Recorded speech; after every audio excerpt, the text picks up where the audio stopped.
മെഷീനിൽ ക്രമക്കേട് കണ്ടെത്തിയതോടെ ബംഗാളിൽ 77 ഇടങ്ങളിൽ റീപോളിംഗ് നടത്തും. മെയ് 2-ന് റീപോൾ നടത്താനാണ് തെരഞ്ഞെടുപ്പ് കമ്മീഷന്റെ ഉത്തരവ്. വിവരങ്ങളുമായി ശരത് ലാലാണ് ചേരുന്നത്. ശരത് ലാൽ, വോട്ടിംഗ് മെഷീനിൽ ക്രമക്കേട് കണ്ടെത്തിയെന്ന വാർത്തയാണ് വരുന്നത്. എങ്ങനെയാണ് ഇത് കണ്ടെത്തിയത്? 77 ഇടങ്ങളിൽ റീപോളിംഗ് നടത്താനുള്ള സാഹചര്യം, കൂടുതൽ വിശദാംശങ്ങളും എന്തൊക്കെയാണ്? നേരത്തെ തന്നെ ബിജെപിയും അതേപോലെ സിപിഎം അടക്കമുള്ള പ്രതിപക്ഷ പാർട്ടികളും വോട്ടിംഗ് മെഷീനുകളിലെ ടെമ്പറിംഗ്, അതായത് വോട്ടിംഗ് മെഷീനിൽ ചേർപ്പെട്ടിരിക്കുന്നു, അതിന്റെ ചിഹ്നം മറയ്ക്കുന്നു എന്നൊരു ആരോപണം ഒരു പരാതി ഇലക്ഷൻ കമ്മീഷന് കൊടുത്തിരുന്നു.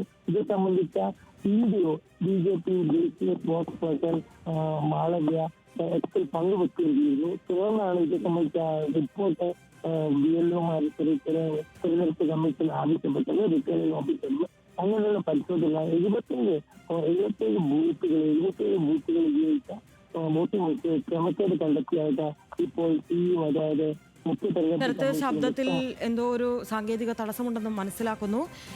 ഇപ്പോൾ വരുന്ന വാർത്തയാണ്, വോട്ടിംഗ് മെഷീനിൽ ക്രമക്കേട് കണ്ടെത്തിയതോടെ ബംഗാളിൽ 77 ഇടങ്ങളിൽ റീപോളിംഗ് നടത്തും. മെയ് 2-ന് റീപോൾ നടത്താനാണ് ഇപ്പോൾ തെരഞ്ഞെടുപ്പ് കമ്മീഷന്റെ ഉത്തരവ് വന്നിട്ടുള്ളത്. വലിയൊരു അനാസ്ഥയാണ്.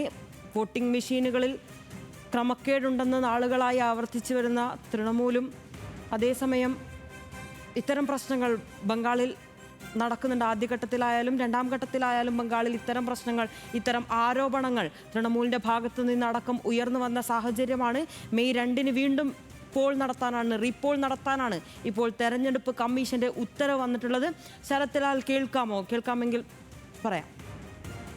നിഷ, തെരഞ്ഞെടുപ്പ് കമ്മീഷനിൽ നേരിട്ട് CPM-ഉം അതേപോലെ BJP-യും പരാതി നൽകിയിരുന്നു. തങ്ങളുടെ ചിഹ്നം, അതായത് ചിഹ്നം കാണാതിരിക്കുന്ന വിധത്തിൽ ടേപ്പ് ഒട്ടിച്ച് അത് മറക്കപ്പെട്ടു എന്നുള്ള പരാതിയായിരുന്നു BJP-യാണ് ആദ്യം ഉന്നയിച്ചത്. പിന്നീട് CPM-ഉം സ്ഥാനാർത്ഥിയും ഇത് സംബന്ധിച്ച പരാതി നൽകി. 24 നോർത്ത് ഈ പരാതിമേലാണ് ഇപ്പോൾ കമ്മീഷൻ അന്വേഷണം നടത്തുകയും ഇതിൽ 77 ബൂത്തുകൾ ഉപയോഗിച്ച മെഷീനുകൾ ഇത്തരം ടെമ്പറിംഗ് നടന്നു, അതായത് മെഷീനിൽ ക്രമക്കേട് കണ്ടെത്തിയിരിക്കുന്നത്. അതിന്റെ അടിസ്ഥാനത്താണ് മെയ് 2-ന് ഇത് റീപോളിംഗ് ഉത്തരവിട്ടിരിക്കുന്നത്. ഈ റീപോളിംഗ് നടത്തുന്ന ബൂത്തുകളുടെ വിശദവിവരങ്ങൾ അല്പസമയം കൊണ്ട് തന്നെ തെരഞ്ഞെടുപ്പ് കമ്മീഷൻ തങ്ങളുടെ സൈറ്റിൽ അപ്ലോഡ് ചെയ്യുമെന്നാണ് അറിയിച്ചിരിക്കുന്നത്. ഏതായാലും ഇത് സംബന്ധിച്ച് നേരത്തെ തന്നെ വൻ ഏറ്റുമുട്ടലിന് തൃണമൂലും BJP-യും തയ്യാറായിരുന്നു. കാരണം ഡയമണ്ട് ഹാർബറിൽ ഇതുപോലെ തന്നെയാണ് കഴിഞ്ഞ തവണ അഭിഷേക് ബാനർജി മത്സരിച്ച് ജയിച്ചത് എന്നായിരുന്നു BJP-യുടെ ആരോപണം. സമാനമായ രീതിയിലുള്ള ക്രമക്കേടുകളാണ് ഇപ്പോൾ 24 പർഗാനയിലുള്ള നിയമസഭാ മണ്ഡലങ്ങളിലെ ബൂത്തുകളിൽ നടത്തിയിരിക്കുന്നത് എന്നാണ് ആരോപണം. ഇത് സംബന്ധിച്ച വീഡിയോ ഇന്ന് ഉച്ചയോടുകൂടി തന്നെ മാളവ്യ BJP സ്പോക്സ് പേഴ്സൺ പുറത്തുവിട്ടിരുന്നു. അതുപോലെ തന്നെ CPM ഇത് സംബന്ധിച്ച പരാതി നൽകിയിരുന്നു, കോൺഗ്രസും പരാതി നൽകിയിരുന്നു.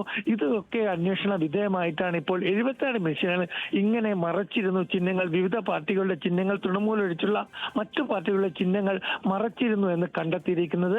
ഇതനുസരിച്ചിട്ടുള്ള റിട്ടേണിംഗ് ഓഫീസർ റിപ്പോർട്ട് ലഭിച്ചിട്ടുണ്ടെന്നും മുഖ്യ തെരഞ്ഞെടുപ്പ് കമ്മീഷൻ അറിയിച്ചിട്ടുണ്ട്. ഇതുകൊണ്ടാണ് മെയ് 2-ന് ഈ ബൂത്തുകളിൽ 77 മെഷീനുകൾ ഉപയോഗിച്ച ബൂത്തുകളിൽ റീപോളിംഗിന് ഉത്തരവിട്ടിരിക്കുന്നത്. ലിനിഷ. ശരി ശരത്ത്, വോട്ടിംഗ് മെഷീനിൽ ക്രമക്കേട് കണ്ടെത്തിയതോടെ ബംഗാളിൽ 77 ഇടങ്ങളിലാണ് റീപോളിംഗ് നടത്തുക.